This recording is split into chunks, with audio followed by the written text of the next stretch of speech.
একজন মুমিনের কাছে বছরের যে কোনো দিনের চাইতে গুরুত্বপূর্ণ এবং তাৎপর্যপূর্ণ দিন হলো আরাফাতের দিন।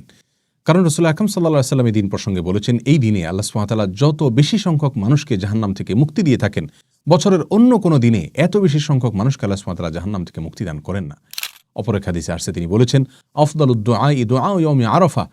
সারা বছর জুড়ে যে কোনো সময়ে মানুষ যত দোয়া আল্লাহ সুবহানাহু ওয়া তাআলার কাছে করে না কেন, তার মধ্য থেকে সবচেয়ে উত্তম, সবচেয়ে বেস্ট দোয়া হলো আরাফাতের দোয়া। প্রিয় দর্শক, আরাফাতের দিনে যারা আরাফাতের ময়দানে অবস্থান করেন, অর্থাৎ হাজী সাহেবগণ, তাদের জন্য রাসূলুল্লাহ আকরাম সাল্লাল্লাহু আলাইহি ওয়াসাল্লাম অনেকগুলো আমলি কথা বলেছেন, বাতলেছেন। আর যারা আরাফাতের দিনে আরাফাতের ময়দানে অবস্থান করছেন না, বরং পৃথিবীর বিভিন্ন প্রান্তে ছড়িয়ে ছিটিয়ে আছেন, যারা হজ করছেন না, তাদের জন্য আরাফাতের দিনে বিশেষ কোনো করণীয় আছে কিনা, আজ আমরা সে বিষয়ে আলোকপাত করতে চাই। প্রিয় দর্শক, এ প্রসঙ্গে শুরুতেই বলতে চাই, আরাফাতের দিনে যারা হজ করছেন না, তাদের জন্য সবচেয়ে গুরুত্বপূর্ণ আমল হলো ওই দিনে নফল সিয়াম পালন করা, নফল সিয়াম রাখা। এ প্রসঙ্গে সহিহ মুসলিমের হাদিসে রাসূলুল্লাহ আকরাম সাল্লাল্লাহু আলাইহি ওয়াসাল্লাম ইরশাদ করেছেন, সিয়াম ইয়াউমি আরাফা আহতাসিবু আলাল্লাহি আন ইউকাফিরা আস-সানাতা আল্লাতী ক্বাবলাহু ওয়াল্লাতী বা'দাহু। অর্থাৎ আরাফার দিনে যদি কেউ নফল সিয়াম রাখে, যারা হজ করছেন না অবশ্যই তাদের জন্য, হাজী সাহেবদের জন্য এটা প্রযোজ্য নয়, তাহলে এই নফল সিয়াম আল্লাহ সুবহানাহু ওয়া তাআলার মাধ্যমে আমি আশা করি যে বান্দার 1 বছর পূর্বের এবং 1 বছর পরের গুনাহ আল্লাহ সুবহানাহু ওয়া তাআলা মাফ করে দিবেন। প্রিয় দর্শক, অতএব আরাফাতের দিনের সবচেয়ে বড় আমল, প্রধান আমল হলো এই দিনে আমরা সিয়াম পালন করব। আরাফাতের দিনে সিয়াম আমরা ঠিক কোন দিনে পালন করব, এ নিয়ে যথেষ্ট ধোঁয়াশা এবং বিতর্ক রয়েছে। স্কলারদের মধ্যে থেকে অনেকে বলে থাকেন, যেহেতু রাসূলুল্লাহ আকরাম সাল্লাল্লাহু আলাইহি ওয়াসাল্লাম আরাফাতের দিন বলেছেন, 9 তারিখ বলেননি, অতএব আরাফাতের দিনটি সৌদি আরবে যদিও চন্দ্র মাসের 9 তারিখ হয়ে থাকে, তারপরেও যেদিন হাজী সাহেবগণ আরাফাতে অবস্থান করছেন আমরা ওই দিনে রাখবো, কারণ আরাফাতের দিন সেটা আমাদের দেশে 8 তারিখও হতে পারে। আর অনেক স্কলারগণ বলেছেন, রাসূলুল্লাহ আকরাম সাল্লাল্লাহু আলাইহি ওয়াসাল্লাম আরাফাতের দিনে সিয়াম রাখতে বলেছেন, আর আরাফাতের দিন যেহেতু 9 তারিখ হয়ে থাকে, অতএব 9 তারিখকেই তিনি মূলত উদ্দেশ্য করেছেন, বুঝিয়েছেন। বিধায় আমরা পৃথিবীর যে প্রান্তে থাকি না কেন, আমরা 9 তারিখে রাখবো। আমাদের দেশে যেদিন 9 তারিখ সেদিন রাখবো, সেদিন সৌদি আরবে ঈদের দিনও হতে পারে। যাই হোক, এখানে দুটি মত আমরা দেখতে পাচ্ছি। এই দুটি মতের কোনোটি রাসূলুল্লাহ আকরাম সাল্লাল্লাহু আলাইহি ওয়াসাল্লামের সুস্পষ্ট কোনো হাদিস দ্বারা সরাসরি সমর্থিত নয়, বরং এই দুটি মতই গবেষণামূলক। আমরা যেই মতটি আমাদের কাছে বেশি যৌক্তিক মনে হবে সেটার উপর আমরা আমল করতে পারি। আর যদি উভয় দিনে আমরা নফল সিয়াম রাখি, অর্থাৎ চন্দ্র মাসের 8 এবং 9 উভয় দিনে যদি আমরা সিয়াম রাখি, তাহলে সেটা সবচেয়ে উত্তম। কারণ কোনো কোনো বর্ণনা দ্বারায় জিলহজের প্রথম দশকের প্রথম 9 দিনই সিয়াম রাখার কথা, সিয়াম পালন করার কথা বোঝানো হয়েছে, নির্দেশ করা হয়েছে।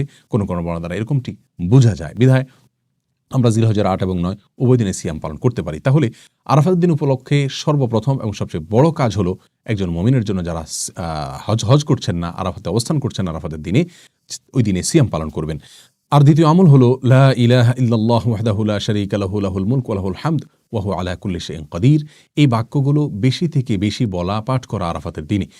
রাসূলুল্লাহ আকরাম সাল্লাল্লাহু আলাইহি ওয়াসাল্লাম বলেছেন, ওয়া আফদালু মা কুলতু ওয়াল আম্বিয়াউ মিন ক্বাবলি লা ইলাহা ইল্লাল্লাহু ওয়াহদাহু লা শারীকা লাহু লাহুল মুলকু ওয়া লাহুল হামদ ওয়া হুয়া আলা কুল্লি শাইইন কাদির।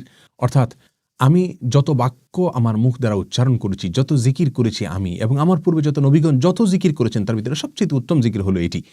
রাসূলুল্লাহ আকরাম সাল্লাল্লাহু আলাইহি ওয়াসাল্লাম এই জিকির আরাফাতের দিনে, এই দোয়াকে, এই বাক্যগুলোকে আরাফাতের দিনে পাঠ করার ফলে বিশেষভাবে নির্দেশ দান করেছেন। আরাফাতের দিনের তৃতীয় আমল হলো, যেহেতু আরাফাতের দিনে সিয়াম পালন করা সুন্নাহ, আর সিয়াম পালন করলে যদি কোনো ব্যক্তি সিয়াম পালন করে, তাকে ইফতার করানোর ফলে ওই রোজাদার ব্যক্তি রোজা রেখে যে পরিমাণ সওয়াব পান, ইফতার করানো ব্যক্তিকে আল্লাহ সুবহানাহু ওয়া তাআলা সমপরিমাণ সওয়াব দান করেন।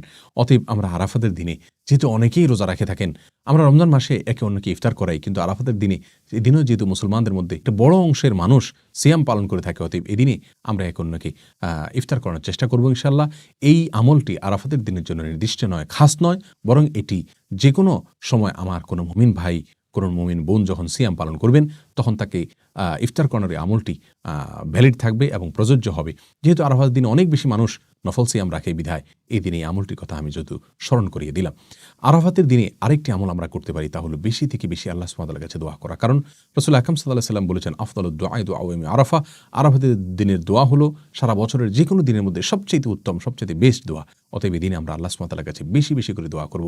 আল্লাহ সুবহানাহু ওয়া তাআলা আমাদের সকলকে আরাফাতের দিনে নফল সিয়াম পালন করা এবং লা ইলাহা ইল্লাল্লাহু ওয়াহদাহু লা শারীকা লাহু লাহুল মুলকু ওয়া লাহুল হামদু ওয়া আলা কুল্লি শাইইন কাদির, এই বাক্যগুলো পাঠ করা এবং এই দিনে বেশি থেকে বেশি আল্লাহ সুবহানাহু ওয়া তাআলার কাছে দোয়া করা, আল্লাহ সুবহানাহু ওয়া তাআলার কাছে ক্ষমা চাওয়া, যেহেতু জাহান্নাম থেকে আল্লাহ সুবহানাহু ওয়া তাআলা মুক্তি অনেক মানুষকে দান করে থাকেন। যদিও এটা বেশিরভাগ ক্ষেত্রে এটা হাজী সাহেবদের জন্য, যারা আরাফাতের মধ্যে অবস্থান করছেন তাদের জন্য প্রযোজ্য। তারপর আমরা যারা বাইরে আছি তারাও আল্লাহ সুবহানাহু ওয়া তাআলার কাছে মুক্তি চাইতে পারি।